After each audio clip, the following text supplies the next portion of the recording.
Hello, everyone, and welcome back to our channel. I cannot help but feel that the sudden arrival of Tristan is about to shift the entire emotional landscape of the canvas in ways we are not prepared for. When Scott proudly brought this young man into town, introducing him to everyone as his long-lost son, something immediately felt incredibly off to me.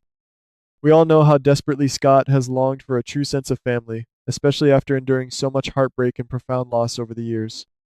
It seems like his heart has always been this open, vulnerable target just waiting for someone clever enough to exploit it. Maybe I am overthinking this, but the timing of Tristan showing up right when the town is already plunged into absolute chaos feels far too convenient to be a mere coincidence.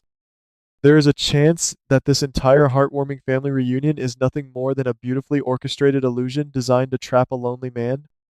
I keep coming back to the idea that Scott wants to believe this narrative so badly that he is completely blinding himself to the glaring red flags waving right in front of his face. Then we have the dark, looming presence of Jens, who has been spiraling out of control ever since that disastrous confrontation at the construction site. We know Jens shot Lucas multiple times at point blank range, completely unaware that Lucas was wearing a bulletproof vest and had set a massive, undeniable trap to catch him in the act. Now, Jens is completely cornered, facing severe attempted murder charges, and a desperate man in his position is without a doubt the most dangerous kind of predator. It makes perfect sense that he would look for a legal miracle to escape a lengthy prison sentence, and who better to manipulate than a seasoned lawyer with a brand new, highly vulnerable, emotional blind spot. I am starting to suspect that Jens has been pulling the strings from the very beginning, watching Scott and Tristan with a sinister, calculating patience. The ultimatum Jens delivers to Scott is nothing short of pure, unadulterated psychological torture. Jens essentially tells Scott that he must use every dirty, unethical legal trick in the book to clear him of the charges regarding Lucas, or else Tristan will become the very next casualty of his wrath. I can only imagine the sheer terror gripping Scott in that agonizing moment, realizing his newly found flesh and blood is standing on the edge of a deadly cliff. But something about this dynamic does not sit right with me at all. Why would Jens choose Tristan as the ultimate leverage unless there was already a deep pre-existing connection between the two of them? It feels like we are only seeing the very tip of a very dark, very treacherous iceberg that threatens to sink Scott's entire life. And that brings us to the devastating truth that Scott eventually uncovers, a truth that completely shatters the fragile, beautiful illusion of his happy family reunion. Tristan is not just an innocent, helpless bystander who tragically got caught in the crossfire of a dangerous criminal's desperate escape plan.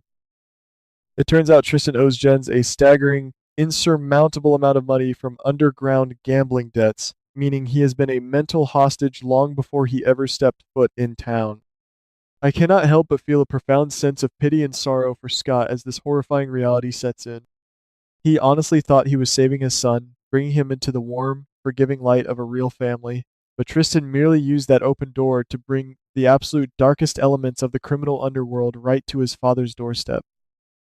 There is a terrible chance that Tristan never even wanted a genuine relationship with Scott, and that this entire father son bonding experience was just a calculated, desperate survival tactic to keep Jens at bay.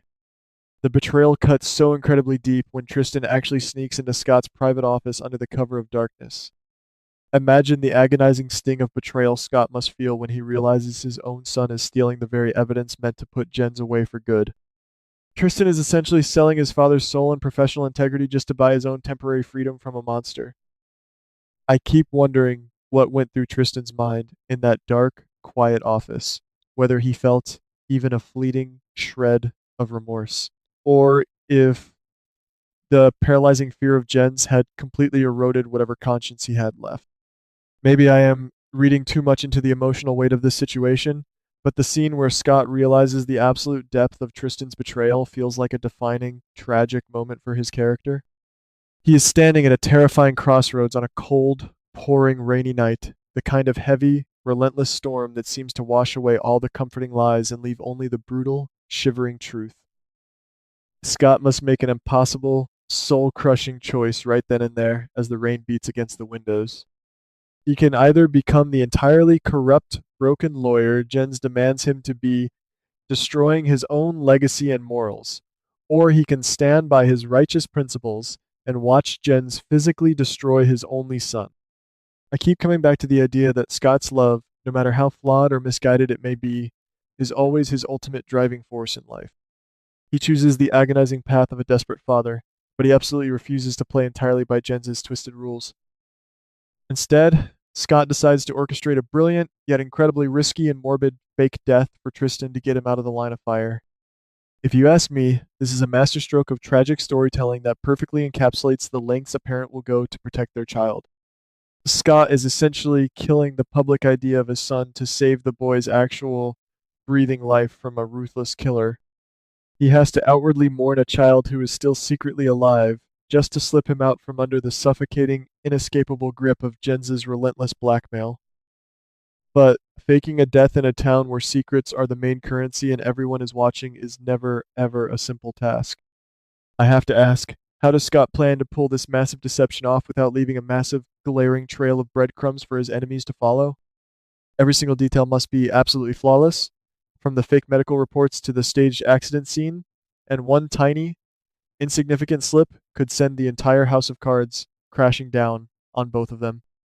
It seems like Scott is operating on pure, unadulterated adrenaline and blind faith at this point, pushing himself to the absolute brink of his sanity.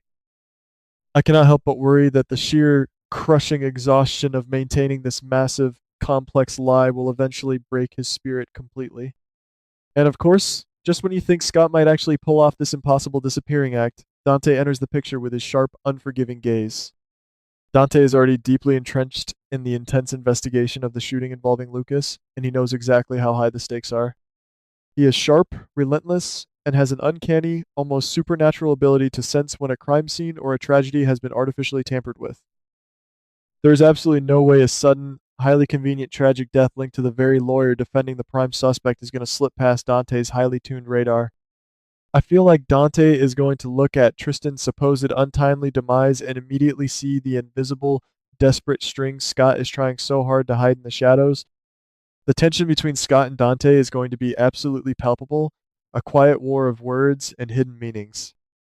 Dante represents the unwavering, cold pursuit of justice, while Scott is operating entirely in the murky, desperate, emotionally driven waters of a father's unconditional love. I can vividly picture Dante showing up at Scott's door, offering his condolences while asking those quiet, probing questions that slowly, methodically back Scott into an inescapable corner. Maybe I am overthinking this, but what if Dante actually figures out the entire truth but faces his own moral dilemma about whether to expose it? Dante knows intimately what it means to protect family at all costs, but letting a violent criminal like Jens walk free because of a staged death is a dangerous line I am not sure he is willing to cross. There is a very real chance that Dante's well-meaning interference will be the exact thing that forces Jens to realize he has been played for a fool. If Jens catches even a faint whisper that Tristan is still alive and breathing, the violent wrath he unleashes on Scott will be unprecedented and utterly devastating. And what about Tristan in all of this? Will he stay quietly hidden in the shadows as his father instructed? Or will his severe gambling addiction and reckless nature inevitably draw him back into the dangerous spotlight, ruining his father's ultimate, heartbreaking sacrifice? I keep coming back to the terrifying fear that Tristan is a ticking time bomb who simply cannot be saved, no matter how much of his own soul Scott is willing to sacrifice.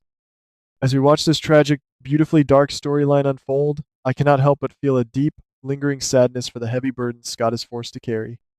He is fighting a brutal war on two entirely different fronts, battling a ruthless, calculating criminal on one side and the unpredictable demons of his own son on the other. It seems like no matter what happens, no matter who wins this dangerous game of chess, Scott is going to lose a massive, irreplaceable part of himself in the process. Will the meticulously planned fake death hold up against Dante's relentless scrutiny, or is Scott merely delaying an inevitable, heartbreaking tragedy that will tear his world apart?